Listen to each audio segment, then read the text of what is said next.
Haleluya, puji nama Tuhan. Salam jumpa lagi dalam Renungan 79 keluarga Jemaat GPDI El Shaddai Magelang. Tuhan memberkati kita semua. Kita sama-sama akan menikmati setiap kebenaran firman Tuhan. Sebelumnya kita mau salam revival, biar ini kita deklarasikan di dalam setiap kehidupan kita. Salam revival, saya berubah, saya berkarya, saya menjadi berkat. Puji nama Tuhan. Tuhan memberkati kita semua. Dan kebenaran firman Tuhan, saya beri tema jangan malas. Kita akan membaca dalam Amsal 19 ayat 24, demikian firman Tuhan. Si pemalas mencelup tangannya ke dalam pinggan, tetapi tidak juga mengembalikannya ke mulut. Di dalam salinan firman Allah yang hidup dikatakan, ada orang yang begitu malas sehingga makan sendiri pun ia tidak mau. Nah, Bapak Ibu yang diberkati oleh Tuhan, kalau kita melihat kemalasan biasanya itu disebabkan adanya berbagai faktor ya. Seperti suasana yang kurang kondusif, beban kehidupan yang mungkin terlalu berat, ya. Masalah, persoalan yang datang silih berganti yang pada akhirnya membuat banyak orang harus hidup di dalam kemalasan. Contohnya kita baru melewati COVID-19 3 tahun ya. Dan ada banyak perusahaan-perusahaan yang pada masa COVID bangkrut. Ada banyak orang yang diberhentikan dari setiap pekerjaan mereka karena COVID. Dan pada akhirnya ada banyak orang yang pada akhirnya mulai malas ya, untuk bangkit kembali. Mulai malas untuk bergerak, mulai malas untuk mau berusaha kembali. Namun kalau kita lihat jika kemalasan tetap dibiarkan begitu saja, artinya kalau kita nggak ada pergerakan, kita nggak mau rajin kembali, berusaha kembali, pasti dapat merugikan diri kita sendiri. Jadi kemalasan itu dapat merugikan diri kita sendiri, karena kemalasan ini merupakan salah satu penyakit mental yang menyebabkan terhambatnya aktivitas kita. Bahkan bisa berdampak pada pelayanan kita, bisa berdampak pada ibadah kita kepada Tuhan. Akhirnya ada banyak orang yang juga ikut-ikutan malas untuk beribadah, ikut-ikutan malas untuk melayani Tuhan. Jadi bukan lagi malas untuk bekerja, malas untuk berusaha, ya. Tetapi malas untuk beribadah, malas untuk melayani Tuhan, ya. Dengan setiap faktor yang tadi disebutkan, yang membuat pada akhirnya banyak orang, bahkan orang Kristen, umat-umat Tuhan yang malas, ya, yang pada akhirnya berdampak kepada pelayanan dan ibadah kita kepada Tuhan.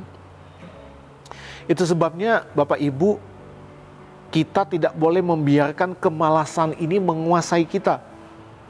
Ya, kemalasan itu harus dibuang jauh-jauh. Kita harus menanggalkan setiap kemalasan. Supaya apa? Supaya kita dapat menikmati setiap berkat Tuhan dan menjadi orang-orang yang sukses, ya. Karena yang pasti tidak ada orang yang sukses dalam usahanya, pekerjaannya karena bermalas-malasan. Gak ada orang yang mengalami kesuksesan karena bermalas-malasan. Kesuksesan itu adalah hasil atas jerih payah yang dilakukan dengan rajin, ya. Ketika kita bangkit, kita terus rajin untuk bekerja, untuk berusaha, ya, penuh semangat, dan tentunya tetap mengandalkan Tuhan. Kita adalah orang-orang yang diberkati oleh Tuhan, orang-orang yang pasti sukses dalam pekerjaan dan usahanya. Coba kita lihat Amsal 13 ayatnya yang keempat. Hati si pemalas penuh keinginan, tetapi sia-sia, sedangkan hati orang rajin diberi kelimpahan. dalam salinan bahasa Indonesia masa kini dikatakan si malas banyak keinginan, tetapi tak satu pun yang dicapainya. Orang yang bekerja keras mendapat segala yang diinginkannya. Jadi kita lihat bahkan firman Allah katakan si pemalas, ya orang yang malas itu memang banyak keinginan, tapi nggak ada satupun yang dicapainya, nggak ada satupun yang dia dapat. Karena hanya orang yang bekerja keras, yang rajin, yang mau bangkit, itu yang akan mendapat segala yang diinginkannya. Artinya dia yang akan sukses, dia yang akan diberkati. Ada kata bijak dari James Stephens katakan, orang sukses memiliki kebiasaan melakukan hal yang tidak suka dilakukan oleh orang malas. Jadi ya kita tahu sendiri ya, seperti apa orang yang sukses. Yang pasti dia berbeda jauh hidupnya dengan orang yang malas. Berbeda jauh sikapnya dengan orang yang malas. Ya. Dan dia tidak melakukan seperti yang dilakukan oleh orang malas. Dia tidak punya sikap seperti orang malas. Itu sebabnya kenapa dia sukses. Karena dia rajin, ya, yang mungkin pernah mengalami keterpurukan karena masalah, karena COVID-19, ya. Tapi pada akhirnya dia mau bangkit kembali. Dialah orang yang diberkati oleh Tuhan. Ya. Berbeda dengan orang malas. Ya. Bapak Ibu, ya tentu setiap jemaat Tuhan, ya, ada yang bekerja di kantor, ya, di bank, ada yang bekerja di perusahaan, di tempat-tempat kerja lainnya, banyak. Sebagai karyawan ini, ada yang manajer. Ya. Nah, yang pasti tempat-tempat kerja itu tidak akan pernah mempekerjakan orang yang malas. Bahkan kalau kita tahu sendiri karyawan yang malas ya pasti akan diberhentikan. Ya. Dipecat, diberhentikan dari pekerjaannya. Itu berarti orang malas juga tidak disukai oleh orang lain. Apalagi Tuhan. Tuhan tentu tidak suka dengan orang yang malas. Itu sebabnya firman Tuhan, kalau kita lihat dalam pasal 19 ayat 24, Amsal 19 ayat 24 di ayat pokok kita, ada orang yang begitu malas sehingga makan sendiri pun ia tidak mau. Sebenarnya kalau kita lihat firman Tuhan ini sedang menyindir orang-orang yang malas. Itu berarti firman Tuhan juga tidak membenarkan orang hidup bermalas-malasan. Karena orang malas melakukan hal kecil saja dia tidak mau. Ya, seperti yang dikatakan dalam ayat ini. Makan sendiri pun ia tidak mau. Ya, itu hanya hal yang kecil. Ya. Tapi karena dia adalah orang yang malas, ya, hal kecil pun dia tidak mau melakukan. Itu sebabnya lagi firman Tuhan melarang orang bermalas-malasan, umat-umat Tuhan bermalas-malasan. Ya. Karena ada juga moto orang Kristen, ora et labora, ya, berdoa dan bekerja. Ya, jadi tidak cukup hanya berdoa, kita harus bekerja, kita harus membangun usaha dan banyak lagi yang harus dilakukan untuk mencapai kesuksesan, untuk menjadi orang yang diberkati. Nggak cukup hanya berdoa, Tuhan berkati saya. Tetapi kita nggak bekerja, kita nggak mau berusaha, kita nggak akan diberkati, kita nggak akan menikmati berkat itu.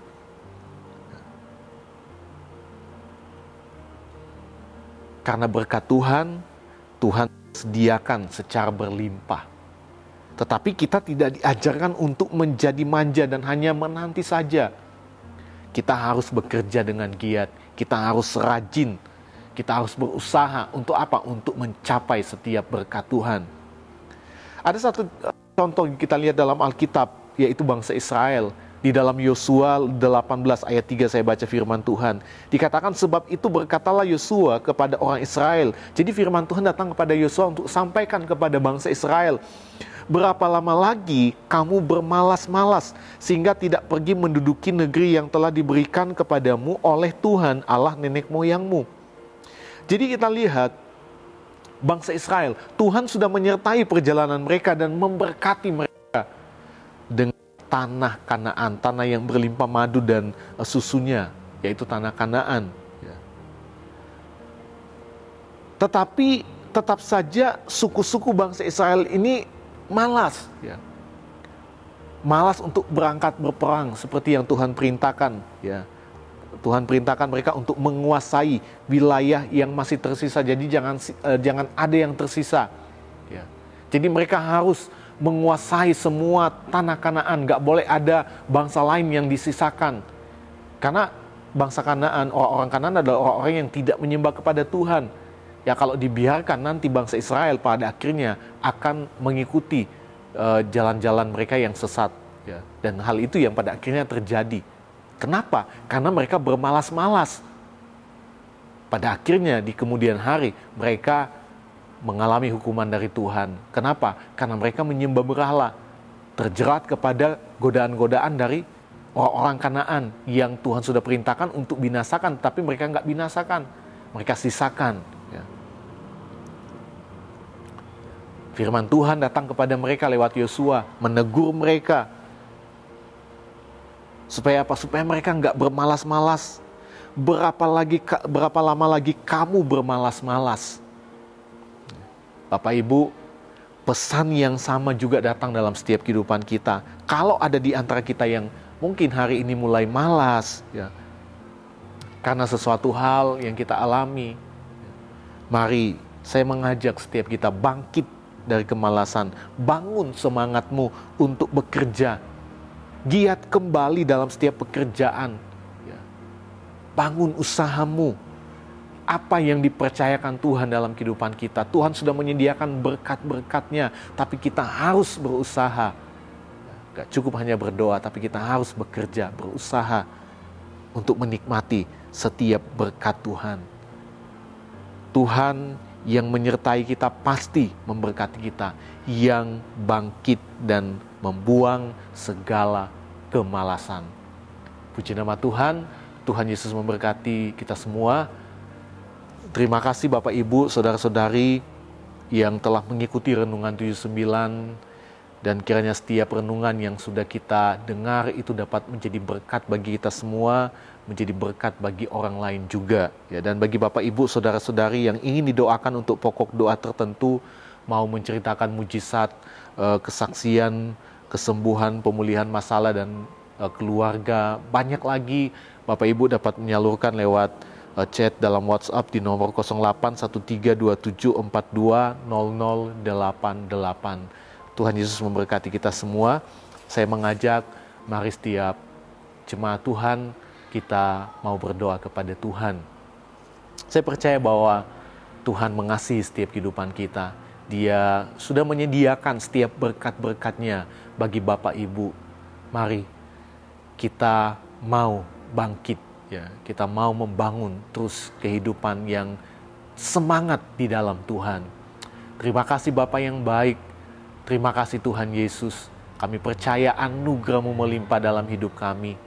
Kami percaya kuasa-Mu bekerja dalam hidup kami. Kami percaya tidak ada perkara yang mustahil Tuhan kerjakan bagi kami. Engkau sanggup melakukan apapun dalam hidup kami Tuhan. Dan itu sebabnya kami juga mau bekerja Tuhan. Kami juga mau bangkit. Kami juga mau berusaha. Karena kami percaya ada berkat yang Tuhan sediakan bagi setiap orang yang rajin. Orang yang tidak hidup bermalas-malasan. Terima kasih buat firman-Mu Tuhan. Terima kasih Bapa. Hamba berdoa buat seluruh jemaat Tuhan. Mari Bapak Ibu bisa mengangkat tangan-Mu di hadapan Tuhan. Tuhan menolong, Tuhan menjamah setiap kehidupan Bapak Ibu yang ada di rumah. Kami percaya Tuhan bahwa kuasa-Mu bekerja di dalam setiap kehidupan mereka. Di dalam nama Tuhan Yesus diberkati usaha mereka, diberkati pekerjaan mereka. Yang sakit disembuhkan dalam nama Yesus. Yang susah Tuhan hiburkan dalam nama Yesus. Kami percaya kekuatan kuasa-Mu ada menyertai jemaat Tuhan GPD Yerusalem Magelang. Siapapun mereka yang mendengar setiap kebenaran firman Tuhan ini diberkati oleh Tuhan. Terima kasih Bapa, sebab Engkau Bapa yang baik, Engkau Bapa yang mengasihi kami semua. Bagi Engkau ya Tuhan, satu-satunya Allah yang penuh hikmat, oleh Yesus Kristus segala kemuliaan sampai selama-lamanya. Amin.